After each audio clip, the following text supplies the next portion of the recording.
एक बार एक छोटे से शहर में एक लालची आदमी रहता था। वो बहुत ही धनी था, लेकिन इसके बावजूद भी उसकी लालच का कोई अंत नहीं था। उसे सोने और कीमती वस्तुएं काफी प्रिय थी। लेकिन एक बात जरूरी थी कि वह अपनी बेटी को किसी भी चीज से ज्यादा प्यार करता था। एक दिन उसे एक परी दिखाई दी। जब वो उसके पास आया तो उसे देखा कि पेड़ के कुछ शाखाओं में परी के बाल फंस गए थे।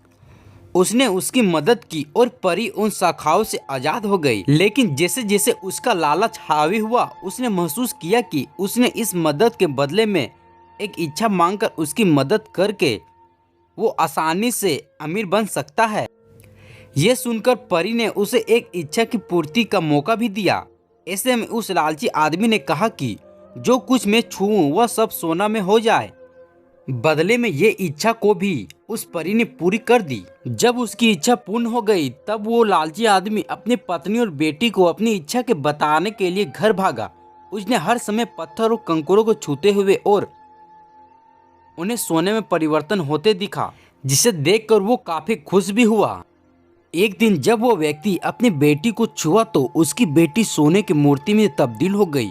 वो काफी जोर से रोने लगा और अपनी बेटी को वापस लाने की कोशिश करने लगा। उसने परी को खोजने की काफी कोशिश करी, लेकिन उसे परी कहीं पर भी नहीं मिली। उसे अपनी मूर्खता पर एहसास हुआ, लेकिन अब तक काफी देर हो गई थी। यह कहानी हमें यह सीख दिलाती है कि लालच हमेशा पतन की ओर ले जाता है। जरूरत से ज्यादा लालच करना हमें हमेशा दुख प्रदान करता है।